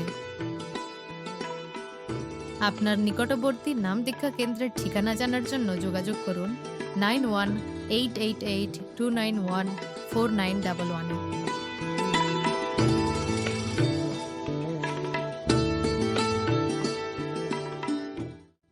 জগৎগুরু তত্ত্বদর্শী সন্ত রামপালজি মহারাজের পবিত্র সান্নিধ্যে ভক্তির আলো জ্বালাতে এবং ভক্তদের সত্য ভক্তির পথ দেখানোর উদ্দেশ্যে পশ্চিমবাংলার জনপ্রিয় চ্যানেল রাত দিন বাংলা চ্যানেলে জগৎগুরু তত্ত্বদর্শী সন্ত রামপালজি মহারাজের মঙ্গল প্রবচনের সম্প্রচার প্রতিদিন দুপুর 1টা থেকে 2টো আর রাত 7টা থেকে 8টা পর্যন্ত করা হচ্ছে। এই সত্য ভক্তি পথকে গ্রহণ করার জন্য আরও বেশি করে এই সত্য সৎসঙ্গ সম্প্রচার দেখুন। এই সৎসঙ্গ প্রবচনের সরাসরি সম্প্রচার সন্ত রামপালজি বাংলা সৎসঙ্গ ইউটিউব চ্যানেল এবং সন্ত রামপালজি বাংলা সৎসঙ্গ ফেসবুক পেজেও দেখতে পারেন। যদি জিজ্ঞেস করেন মদন মিত্রর পছন্দের চ্যানেল কোনটা, আমি বলবো রাত দিন বাংলা। এবং এই চ্যানেলের ওপর নজর রাখুন, যে কোনো সময় দেখবেন এই চ্যানেলে আমি আছি এবং আপনাদের জন্য অনেক খবর নিয়ে এই চ্যানেলের মধ্যে দিয়েই জনগণের কাছে পৌঁছব। আমি বলি রাত দিনের যে যারা এই চ্যানেলটা চালাচ্ছেন, আমি প্রথমেই তাদের ধন্যবাদ জানাবো যে তারা নির্ভীকতার সঙ্গে এবং নিরপেক্ষতার সঙ্গে সংবাদ পরিবেশন করছেন।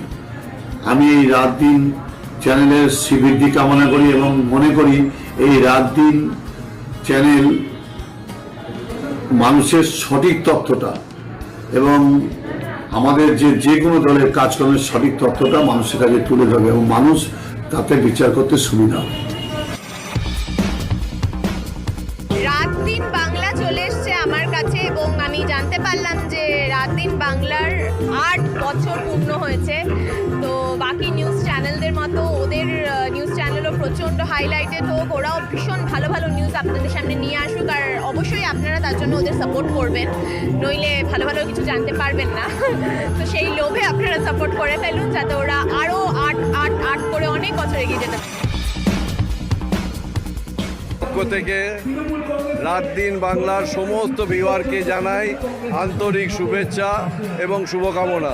আপনারা সবাই ভালো থাকুন, সুস্থ থাকুন, জীবন উপভোগ করুন, খুব ভালো থাকুন। রাত দিন বাংলার 8ম বর্ষপূর্তিতে সকলকে, যারা রাত দিন বাংলা চ্যানেল দেখেন, সকলকে অন্তরের অন্তঃস্থল থেকে শুভেচ্ছা জানাচ্ছি। আপনারা দেখতে থাকুন রাত দিন বাংলা। রাত দিন 7 দিন মানুষের খবর পরিবেশন করে, সুতরাং আমরাও দেখছি, আপনারাও দেখুন, এগিয়ে চলুক রাত দিন 7 দিন মানুষের স্বার্থে খবর তুলে। কামনা করি খবর দেখার জন্য মানুষের খুব আগ্রহ থাকে, সঠিক খবর মানুষের কাছে যাতে পরিবেশিত হয়, সেটাই এই চ্যানেলের কাছে আমার।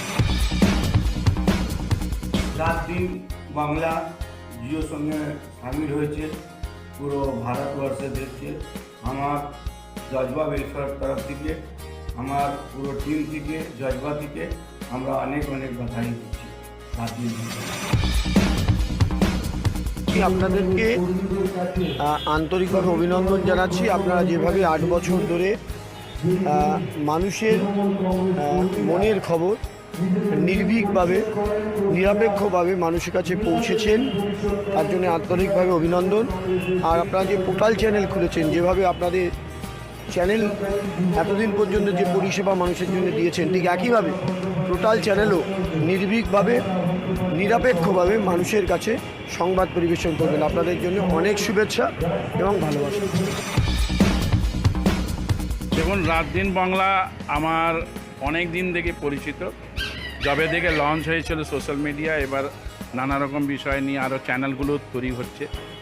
আমি তাকে সমর্থন করি, তাকে আমরা ভালো লাগে এই কারণে ওনার সব জায়গায় ভালো নিউজ দিতে সবসময় উপস্থিত থাকেন, তাদেরকে আমি ধন্যবাদ জানাই। আর মানুষকে বলি, এই সব চ্যানেলকে দেখবেন যারা নিউট্রালি চ্যানেলকে আপডেটিং করা হয়, মানুষের সত্যি কথা জানানো হয়, মানুষ আপডেটিং থাকে। সেই রাত দিন চ্যানেলকে আমরা ধন্যবাদ জানাই, শুভেচ্ছা জানাই। আরও ভালো করে উন্নতই হোক, অনেক চ্যানেলগুলো খুলুক, পেপার মিডিয়ার মধ্যে খুলুক, সেটা নিয়ে আমার শুভেচ্ছা। অনেক আন্তরিক শুভেচ্ছা এবং অভিনন্দন রইল। আর আপনাদের চ্যানেলটি আগামী দিনে আরও অনেক মানুষের কাছে পরিষেবা পৌঁছে দিক, মানুষের গণমাধ্যম হিসেবে আরও সাফল্যমণ্ডিত হোক, এই আশা আমি রাখছি এবং আমার অভিনন্দন এবং শুভেচ্ছা আপনাদের সকলের জন্য রইল।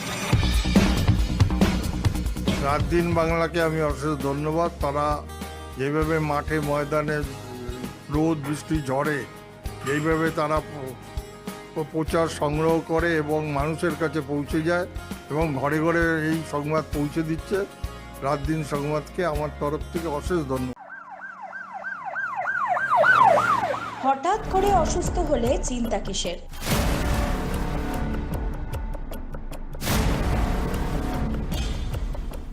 চব্বিশ ঘন্টা এমার্জেন্সি পরিষেবা নিয়ে আপনাদের পাশে রিকভারি নার্সিং হোম।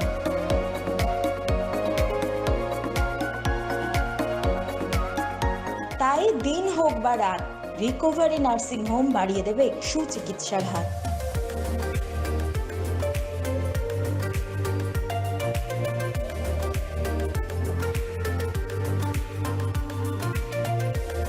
জগৎগুরু তত্ত্বদর্শী সন্ত রামপালজি মহারাজের পবিত্র সান্নিধ্যে ভক্তির আলো জ্বালাতে এবং ভক্তদের সত্য ভক্তির পথ দেখানোর উদ্দেশ্যে পশ্চিমবাংলার জনপ্রিয় চ্যানেল রাত দিন বাংলা চ্যানেলে জগৎগুরু তত্ত্বদর্শী সন্ত রামপালজি মহারাজের মঙ্গল প্রবচনের সম্প্রচার প্রতিদিন দুপুর 1টা থেকে 2টো আর রাত 7টা থেকে 8টা পর্যন্ত করা হচ্ছে। এই সত্য ভক্তি পথকে গ্রহণ করার জন্য আরও বেশি করে এই সত্য সৎসঙ্গ সম্প্রচার দেখুন। এই সৎসঙ্গ প্রবচনের সরাসরি সম্প্রচার সন্ত রামপালজি বাংলা সৎসঙ্গ ইউটিউব চ্যানেল এবং সন্ত রামপালজি বাংলা সৎসঙ্গ ফেসবুক পেজেও দেখতে পারেন।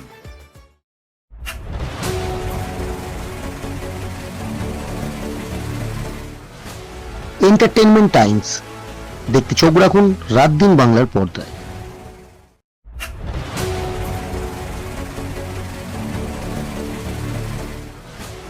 एंटरटेनमेंट टाइम्स देखते चोख राखुन रात दिन बांग्लार पर्दाय। अरे भैया कहाँ हैं आप? अरे ऐप में तो 5 मिनट दिखा रहा है। तो ऐसे कीजिए, कैंसिल कर दीजिए, मैं दूसरी कैब कर लूंगा।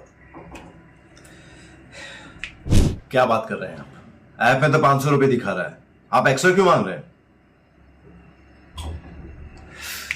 क्या आप भी रोजाना ट्रेवल करने के लिए कैब बुक करते हैं? और क्या इसी तरह के एक्सपीरियंस का सामना करना पड़ता है आपको भी?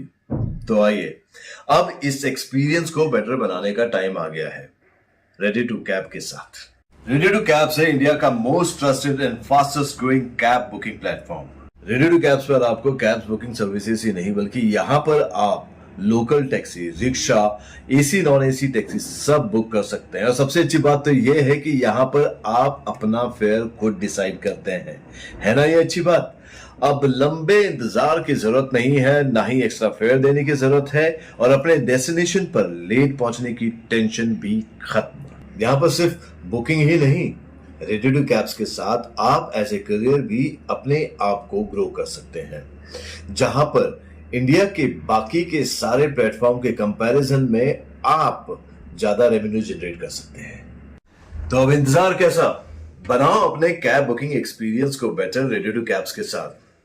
आप इस ऐप को डाउनलोड कर सकते हैं प्ले स्टोर से या फिर ऐप स्टोर से, या फिर स्क्रीन पर नीचे दिए गए नंबर पर कांटेक्ट कीजिए। मिलते हैं। दीर्घ 22 বছর আপনাদের সেবায় আমরা।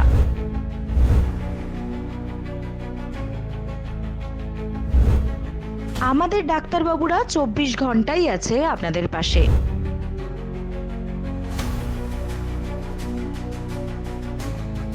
পুজোর দিনগুলোতেও আপনারা থাকুন নিশ্চিন্তে। তাই স্টারলিং মানেই সুস্থ ও নিরাপদ জীবন।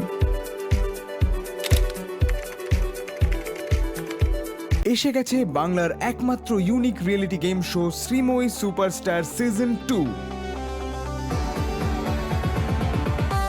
মন খুলে নিজের গল্প বলবে বাংলার প্রতিটি নারী।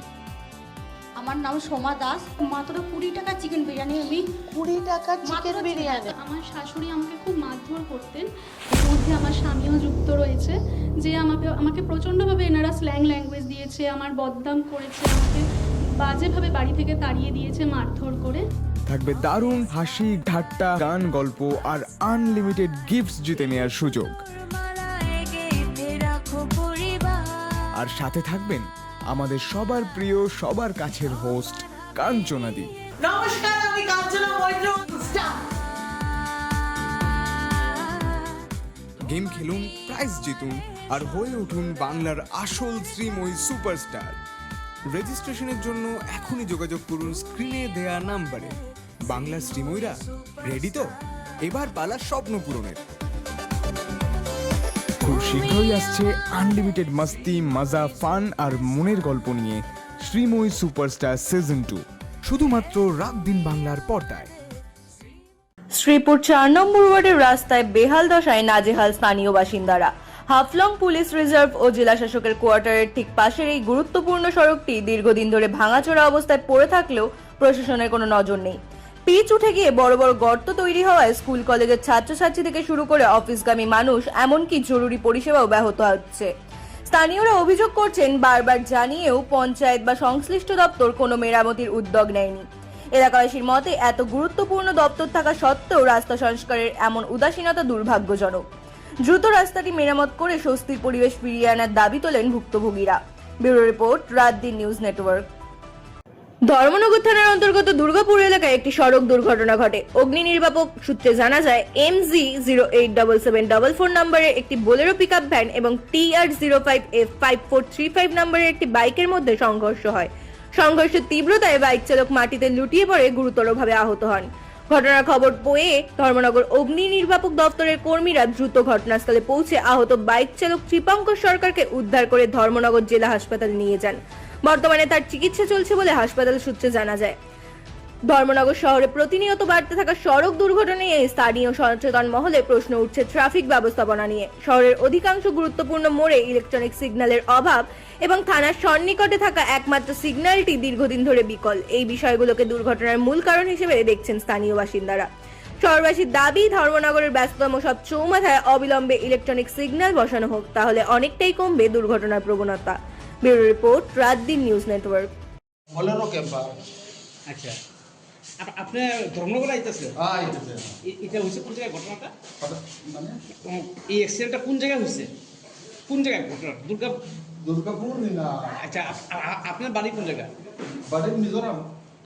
আচ্ছা, আমরা দেখতে পেলাম আপনারা একজন পেশেন্টকে ধর্মনগর জেলা হাসপাতালে নিয়ে আসলেন। ঘটনাটা কি হয়েছিল একটু বিস্তারিত জানতে চাই। আমরা এখানে একটা কল আছে, দুর্গাপুরে একটা অ্যাক্সিডেন্ট হয়েছে। তো আমরা সেই অনুসারে গেছি, যাইয়া দেখি একজন মানে বাইক আরোহী তাই নিয়ে পায়ে প্রচণ্ড চোট পাইছে। একটা গাড়ির সঙ্গে মানে সংঘর্ষ হয়েছে আর কি। আপনার বাইকের নাম হয়েছে TR05F5435 আর বাইক আরোহীর নাম হয়েছে কৃপাঙ্কর সরকার, 31 ইয়ার্স। আর গাড়িটার নাম হয়েছে MZ087722। যে পেশেন্টকে আপনারা নিয়ে এসেছেন তার পরিচয় কি জানা গেছে? না, তার পরিচয় জানা যায়নি। বাংলাদেশের ঢাকার আশুলিয়ার তাজরিন ফ্যাশনসে অগ্নিকাণ্ডের ঘটনায় আজ 13 বছর পূর্ণ হলো। কিন্তু এত দীর্ঘ সময় পেরিয়ে গেলেও সেই ভয়াবহ রাতের শারীরিক ও মানসিক ক্ষত এখনো বয়ে বেড়াচ্ছেন হাজারো শ্রমিক। উন্নত চিকিৎসা ও পর্যাপ্ত সহায়তা না পাওয়ায় তাদের অনেককেই স্বাভাবিক জীবনে ফিরতে পারেননি, বরং অনেকে মানবেতর জীবন কাটাতে বাধ্য হচ্ছেন। 2012 সালের 24শে নভেম্বর সাভারের আশুলিয়ার নিশ্চিতপুরে তাজরিন ফ্যাশনস কারখানার নিচতলার গুদাম থেকে সৃষ্ট ভয়াবহ আগুন মুহূর্তেই ছড়িয়ে পড়ে পুরো ভবনে। আগুন লাগার সময় নিচতলার ফটকটি তালাবদ্ধ থাকায় বহু শ্রমিক বের হতে না পেরে আগুনে পুড়ে মারা যান। সরকারি হিসেবে ওই ঘটনায় 114 জন প্রাণ হারান। এই ঘটনায় আহত হন 1000-এর বেশি শ্রমিক, যাদের মধ্যে 172 জন স্থায়ী পুঙ্গত্ব বরণ করেন। যারা উপরের তলা থেকে লাফিয়ে বাঁচতে পেরেছিলেন তাদের বহুজনের হাত পা, বক্ষ পাঁজর, কোমর সহ শরীরের গুরুত্বপূর্ণ হাড় ভেঙে যায়। আগুন থেকে রক্ষা পেলেও সেই দিনের ভয়ঙ্কর অভিজ্ঞতা আজও তাড়া করে ফেরে তাদের। 13 বছর পরও অধিকাংশ আহত শ্রমিক পাননি উপযুক্ত ক্ষতিপূরণ বা পূর্ণাঙ্গ চিকিৎসার সুযোগ। শারীরিক জটিলতা ও কাজ করতে অক্ষমতার কারণে অনেকেই এখন দারিদ্র্য ও মানসিক চাপে দিন কাটাচ্ছেন। এই পরিস্থিতিতে ক্ষুব্ধ শ্রমিকরা নিজের অধিকার থেকে বঞ্চিত হওয়ার অভিযোগ তুলেছেন। হতাহতদের দাবির প্রতি সমর্থন জানিয়ে শ্রমিক নেতারা নতুন করে ক্ষতিপূরণ, পুনর্বাসন ও দায়ীদের শাস্তির দাবি তুলেছেন। 13 বছর পরও তাজরিন ট্র্যাজেডি রয়ে গেছে বাংলাদেশের পোশাক শিল্পের শ্রমিক নিরাপত্তাহীনতার এক বেদনাদায়ক প্রতীক। কেউ হারিয়েছেন দেহের শক্তি, কেউ হারিয়েছেন স্বপ্ন, কেউ হারিয়েছেন পুরো পরিবার। বেঁচে থাকা শ্রমিকরা আজও হাঁটে ভাঙা শরীর নিয়ে, বাঁচে অদৃশ্য ব্যথা বুকে। প্রতি বছর 24শে নভেম্বর আসে ফুল পড়ে শহীদ মিনারের মতো সাজানো স্মৃতিসৌধে, কিন্তু ফিরতি পথে পরিবারগুলো নিয়ে যায় শুধু 1 সেকেন্ডের সমবেদনা। বিচারের আশ্বাস নয়, ক্ষতিপূরণের কাগজ নয়, শুধু শোক আর শোক আর শোক। বিচারহীনতা, অবহেলা আর নিরাপত্তাহীনতার এই বেদনাদায়ক ইতিহাস যেন বারবার ফিরে আসে। শ্রমিক নেতারা আবারও দাবি তুলছেন কাজের পরিবেশে নিরাপত্তা, ক্ষতিপূরণ, পুনর্বাসন এবং দ্রুত বিচার। ব্যুরো রিপোর্ট, রাত দিন নিউজ নেটওয়ার্ক। আপনারা জানেন যে 13 বছর তাজরিন গার্মেন্টসের শ্রমিক হত্যা 13 বছর পূর্ণ হচ্ছে, কিন্তু আমরা দেখছি 13 বছর পার হওয়ার পরেও এই তাজরিন হত্যাকাণ্ডের জন্য যারা দায়ী, দেলোয়ার সহ যারা দায়ী, তাদের কিন্তু এখন পর্যন্ত বিচার এবং শাস্তি কোনোটাই আসলে হয়নি, যার কারণে কিন্তু বিভিন্ন কারখানায় এখনো দুর্ঘটনার ঘটতেছে এবং শ্রমিক নিহত হচ্ছে, কারণ এই বিচারহীনতার কারণে এগুলো ঘটতেছে। এবং এই যে 114 জন মারা গেল, তাদের ক্ষতিপূরণ, পুনর্বাসন, পাশাপাশি যারা আহত আছে তাদের অবস্থা আপনারা দেখেন, 13 বছর ধরে তারা মৃত্যুর সাথে লড়াই করে জীবনযাপন করতেছে, তাদের চিকিৎসা নেই, তাদের খাবারের টাকা নাই, তো এই অবস্থার মধ্যে জীবনযাপন করতেছে। আমরা ভাবছিলাম যে বিগত সরকার হয়তো, যেহেতু এই তাজরিন গার্মেন্টসের মালিক বিগত সরকারের যে ফ্যাসিস্ট সরকারের একটা দলীয় লোক, যার কারণে বিচার হয়তো হয়নি, কিন্তু আমরা ভাবছি এখন যেহেতু একটা পরিবর্তিত সরকার, আমরা ভাবছিলাম যে এখনো হয়তো বিচারটা পাবে, কিন্তু এরপরেও আমরা দেখছি যে এই বিচার নিশ্চিত হয়নি বা কোনো ধরনের উদ্যোগ সরকার তাজরিন গার্মেন্টস শ্রমিকদের জন্য নেয়নি। তা আমি দাবি জানাই যে অবিলম্বে এই তাজরিন গার্মেন্টস শ্রমিকদের ক্ষতিপূরণ, পুনর্বাসন নিশ্চিত করা, পাশাপাশি এই ঘটনার জন্য যারা দায়ী ব্যক্তি তাদের শাস্তি নিশ্চিত করা। খায়রুল মামুন মিন্টু, বাংলাদেশ গার্মেন্ট ও সোয়েটার শ্রমিক ট্রেড ইউনিয়ন কেন্দ্রের কেন্দ্রীয় কমিটির আইন বিষয়ক সম্পাদক। আমার নাম ফাতেমা, আমি তাজরিন গার্মেন্টসের শ্রমিক, 4 তলার অপারেটর। এখন আমার স্বামী 5 তলা ছিল, আমি 4 তলা। আমার স্বামী তো চিকিৎসা অবস্থায় মারা গেছে, আর এখন আমার 2টা বাচ্চা নিয়ে আমার খুব অবস্থায় দিন যাচ্ছে, অনেক কষ্টে আছি। আমার বাচ্চাদেরকে আমি ঠিক মতো খাওয়াইতে পারি না, পড়াশোনা করাতে পারতেছি না। এখন সরকারের কাছে এটা সত্যটা যাচাই বাছাই করে কে কতটুকু মানে আছে, এটা সত্য যাচাই করে দেন ওনাদের কাছে। আমাদের আবেদন থেকে আমাদের সংসদে চালানোর দায়িত্ব ওনাদের ব্যবস্থাটা ওনারা আবার করে দেন। যে আমার দোকান ছিল, আমার দোকানটা অফ হয়ে গেছে, আমি চালাতে পারতেছি না। তাই চিকিৎসার নামে তালবাহানা চলছে, ক্ষতিপূরণের নামে তালবাহানা এবং পুনর্বাসনের নামে ওটা একটা ডাইরেক্ট প্রতারণা। কারণ সচিবালয় যে কোনো যেখানে সংস্থা যায়, যারাই আসছে, কেউ সঠিকভাবে কোনো কিছু করেনি, যে সঠিক চিকিৎসা বা খাওয়া দাওয়া বা পুনর্বাসন আজ পর্যন্ত সঠিক কেউ বানায়, শুধু মুখে আশ্বাস দিয়ে আসছে। আমি এখন চিকিৎসাধীন অবস্থায় আছি, এই 13 বছর যাবতই চিকিৎসাধীন অবস্থায় আছি। সংসারে আমার 3টে বাচ্চা আছে আর বউ আছে। আবারও বাংলাদেশি নাগরিকের ভারতে বসবাস, 2 দেশেই নাগরিকত্ব। 2002 সালের ভোটার লিস্টে নাম নেই, ভারতের মেয়েকে বিয়ে করে শ্বশুর বাড়িতেই বহাল তরবিয়াতে বসবাস। নাম মিরাজুল আলী মণ্ডল। বাংলাদেশের ভোটার SM মিরাজুল ইসলামের এদেশের নাম পরিবর্তন করে ভোটার হয়েছে মিরাজুল আলী মণ্ডল নামে। বাদুড়িয়ার চণ্ডীপুর পঞ্চায়েতের পূর্ব বেনা গ্রামের ঘটনা। মিরাজুল আলী মণ্ডল যে স্ত্রী পুত্র নিয়ে পূর্ব বেনা গ্রামের শ্বশুরবাড়িতে বিগত কয়েক বছর বসবাস করছে। বাংলাদেশের খুলনায় তার আসল বাড়ি। বিগত কয়েক বছর আগে সে ভারতে আসে এবং এই বেনা গ্রামের এক মহিলাকে বিয়ে করে শ্বশুরবাড়িতেই বসবাস শুরু করে। ভারতের বিভিন্ন রাজ্যে গিয়ে বিভিন্ন রকমের কাজের সঙ্গে সে যুক্ত। এলাকার মানুষের দাবি, বিগত কয়েক বছর ধরে সে এখানে বসবাস করছে এবং এই গ্রামের মেয়েকে বিয়ে করে সে শ্বশুরবাড়িতেই বসবাস করছে। যদিও তার স্ত্রী হালিমা খাতুন প্রসঙ্গ এড়িয়ে যাওয়ার চেষ্টা করেন। তিনি বলেন তার স্বামী বাংলাদেশি নন, তবে তিনি এবং তার স্বামী সবাই তার বাবার বাড়িতেই থাকেন। মিরাজুল আলী মণ্ডলের সাথে দেখা করা যায়নি বা তার কোনো প্রতিক্রিয়া পাওয়া যায়নি। তিনি কোথায় আছেন সঠিকভাবে বলেননি তার পরিবার। ওই বুথের BLO প্রসেনজিৎ গায়েন বলেন, পুরো বিষয়টি উদ্বোধন কর্তৃপক্ষকে জানাবো। ব্যুরো রিপোর্ট, রাত দিন নিউজ নেটওয়ার্ক। যে আপনার স্বামী, আপনার শ্বশুরবাড়ি কোথায়? আমার শ্বশুর বাড়ি এই তো মুর্শিদাবাদ। হ্যাঁ, মুর্শিদাবাদ। মুর্শিদাবাদ। হ্যাঁ। আপনার শ্বশুরের নাম কি? হেয়াদ আলী মণ্ডল। আপনার বাবার নাম কি? সৈয়দ আলী মণ্ডল। আপনার স্বামীর নাম? মিরাজুল আলী মণ্ডল। উনি কত বছর ধরে এখানে আছেন? অনেক দিন।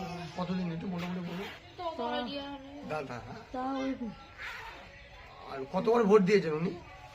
দিয়েছেন। কতবার ভোট দিয়েছেন?